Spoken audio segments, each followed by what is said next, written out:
نحمدہ ونصلی علی رسولہ الکریم اما بعد۔ اعتکاف اللہ رب العزت کی طرف سے ایک عظیم عبادت ہے، اور عام طور پر لوگوں کا خیال یہ ہوتا ہے کہ اعتکاف کی فضیلت صرف مرد حضرات کے لیے ہے، حالانکہ جس طرح اعتکاف مردوں کے لیے فضیلت کی چیز ہے، اسی طرح خواتین کے لیے بھی فضیلت کی چیز ہے۔ سیدہ عائشہ رضی اللہ تعالی عنہ فرماتی ہیں کہ نبی کریم صلی اللہ علیہ وسلم جب تک حیات رہے، آپ صلی اللہ علیہ وسلم اعتکاف فرمایا کرتے تھے، اور جب آپ صلی اللہ علیہ وسلم اس دنیا سے وصال فرما گئے تو آپ کی ازواج مطہرات وہ اعتکاف بیٹھا کرتی تھی۔ تو خواتین کے لیے اعتکاف بیٹھنا ویسے سنت ہے جیسے مردوں کے لیے سنت ہے، اور عام طور پر اس بارے میں آگاہی نہیں ہوتی کہ خواتین اس سلسلے میں کافی فکر مند ہوتی ہیں کہ خواتین کس طرح اعتکاف بیٹھیں۔ تو اس کی تفصیل یہ ہے کہ 20ویں روزے کو عصر کی نماز پڑھ کر سورج غروب ہونے سے پہلے عورت اپنے گھر کی مسجد میں اعتکاف کی نیت سے داخل ہو جائے۔ اب گھر کی مسجد سے کیا مراد ہے؟ مستحب یہ ہے کہ ہر گھر کے اندر نماز کے لیے مخصوص جگہ ہونی چاہیے، اور بہت سے گھروں میں ہوتی بھی ہے۔ تو جو گھر میں نماز کے لیے مخصوص جگہ ہے وہ عورت کے لیے وہ حیثیت رکھتی ہے جو مرد کے لیے محلے کی مسجد رکھتی ہے۔ تو اسی مسجد میں، یعنی جو نماز کے لیے، عبادت کرنے کے لیے جو جگہ مخصوص ہے، اس میں خاتون اعتکاف کی نیت سے بیٹھ جائے۔ اور اگر کسی گھر میں ایسا ہے کہ نماز کے لیے کوئی مخصوص جگہ نہیں ہے، گھر والے کبھی کسی کمرے میں نماز پڑھ لیتے ہیں، کبھی کسی کمرے میں، کبھی صحن میں، کبھی اندر، کبھی باہر، تو ایسی صورتحال میں اعتکاف کے لیے ضروری ہے کہ کسی جگہ کو اعتکاف کے لیے مخصوص کر لیا جائے، اور بہتر ہے کسی چھوٹے کمرے کو اعتکاف کے لیے مخصوص کر لیا جائے، یعنی اس جگہ کو نماز کے لیے خاص کر لیا جائے، اور اس میں نماز بھی پڑھی جائے اور پھر اس میں اعتکاف بھی کیا جائے۔ اور اس کمرے میں دوسرے لوگ بھی آ سکتے ہیں، یعنی ایسا نہیں ہے کہ اس کمرے میں صرف وہ اعتکاف والی جو خاتون ہے وہ رہے گی، بلکہ اس میں ان کے اور بھی فیملی ممبرز، گھر کے افراد آ سکتے ہیں، بیٹھ سکتے ہیں، لیکن ظاہر ہے کہ وہاں آ کر وہ گپ شپ کے لیے نہ بیٹھیں، بلکہ عبادت کے لیے یا اچھی گفتگو کے لیے، سیکھنے سکھانے کا اور دین کی پر گفتگو کرنے کا ماحول ہو تو وہ بہت اچھی بات ہے۔ تو وہ جگہ جو خاتون اپنے لیے عبادت کے لیے مخصوص کر لے، وہ ضروری نہیں کہ ایک کمرہ ہو، بلکہ کمرہ بھی ہو سکتا ہے، اس سے کم جگہ بھی ہو سکتی ہے، جتنی جگہ وہ متعین کریں، پر پھر اس کی پابندی کرنا ضروری ہوگی۔ اس سے باہر نکلنے کی صورت میں، بلا ضرورت نکلنے کی صورت میں اعتکاف فاسد ہو جائے گا۔ تو وہ جگہ متعین کر کے اس میں بیٹھ جائیں اور عبادت کرتی رہیں، تو یہ ان کا اعتکاف ہے۔ البتہ اس میں خواتین کے لیے کچھ اور اضافی شرائط ہیں جو مردوں کے اعتکاف میں نہیں ہیں۔ مثلا پہلی شرط یہ ہے کہ عورت اپنے شوہر سے اجازت لے کر بیٹھے۔ اگر شوہر اجازت نہیں دیتا تو پھر خاتون کے لیے عشرۂ اخیرہ کا جو اعتکاف ہے یا کوئی بھی اعتکاف ہے،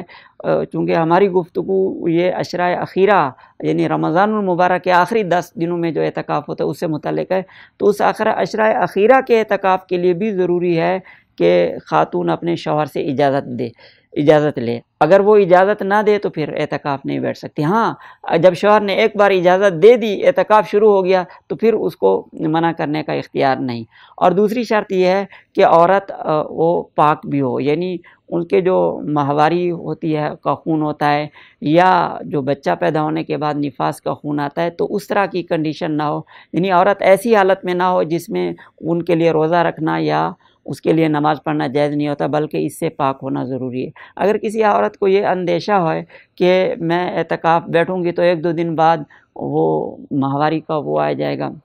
خون وغیرہ ہو جائے گا، مینسز آ جائیں گے، اور میں اپنا اعتکاف پورا نہیں کر سکوں گی، تو پھر اس کو چاہیے کہ وہ اعتکاف نہ بیٹھے۔ ہاں، نفل اعتکاف کر لے۔ نفل اعتکاف کے لیے ضروری نہیں ہے کہ 10 دن پورے ہوں، وہ تو جتنے دنوں کا اور جس طرح بھی آدمی کر لے تو وہ نفل اعتکاف کیا جا سکتا ہے۔ اور اس کے بعد جب ایک بار اعتکاف میں بیٹھ گئی تو پھر اس اعتکاف کی پابندی یہ ہوتی ہے کہ کسی شرعی یا طبعی ضرورت کے بغیر، کسی حاجت کے بغیر اپنی اعتکاف کی جگہ سے تھوڑی دیر کے لیے بھی نکلنے سے اعتکاف فاسد ہو جاتا ہے، خواہ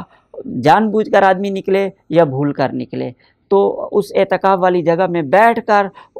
وہاں جو ہے عبادت بھی کی جا سکتی ہے، اس میں آدمی سو بھی سکتا ہے، اگر کوئی ضروری کام ہو تو اس کو بھی نمٹایا جا سکتا ہے، ادھر بیٹھ کر کیا جا سکتا ہے۔ مثلا کسی خاتون کا کوئی کھانا بنانے والا نہیں ہے تو وہ اپنی اعتکاف والی جگہ میں بیٹھ کر وہیں پہ کھانا بنا سکتی ہے، یعنی گیس سلنڈر وغیرہ جو بھی چیزیں ہیں وہاں پہ مہیا کر دی جائیں تو ادھر بیٹھ کر وہ کھانا بنا سکتی ہے۔ یا کبھی کپڑا سینے کی ضرورت ہے، کوئی اور سینے والا نہیں ہے تو وہ بقدر ضرورت اپنی اعتکاف کی جگہ میں بیٹھ کر وہ اعتکاف میں ہوتے ہوئے بھی یہ کام کر سکتے ہیں۔ لیکن بلا ضرورت باہر جانا کہ کچن میں جا کر کھانا بنانا، یا کوئی مہمان آ گئے ان کے لیے باہر چلا جانا، یا کسی کی کوئی تعزیت کے لیے یا عیادت کے لیے، اس طرح کی کسی چیز کے لیے جب وہ جائیں گی تو پھر اعتکاف فاسد ہو جائے گا اور یہ اعتکاف مسنون نہیں رہے گا۔ اور اعتکاف فاسد ہونے کے بعد اس کی پھر قضا ضروری ہوتی ہے، تو اس کی قضا یہ ہے کہ اگر رات کو اعتکاف ٹوٹ جائے کسی وقت تو اس کی قضا کا طریقہ یہ ہوتا ہے کہ ایک دن روزہ کے ساتھ، اگر رمضان المبارک میں ہو تو آلریڈی پہلے سے آدمی روزے سے ہوتا ہے، اور اگر رمضان المبارک کے بعد بھی ہو تو پھر روزہ رکھنا ضروری ہوگا، اور عصر سے پہلے، عصر کے وقت یعنی مغرب سے پہلے اعتکاف گاہ میں داخل ہونا ہوگا، اور اگلے دن یعنی پھر اس وقت تک یعنی 24 گھنٹے کا اعتکاف کرنا ہوگا، تب جا کر قضا ہوگی۔ یہ اس صورت میں جب رات کو اگر اعتکاف فاسد ہو، اور اگر دن کو اعتکاف فاسد ہو جائے تو پھر اس کے لیے جو ہے صبح صادق سے لے کر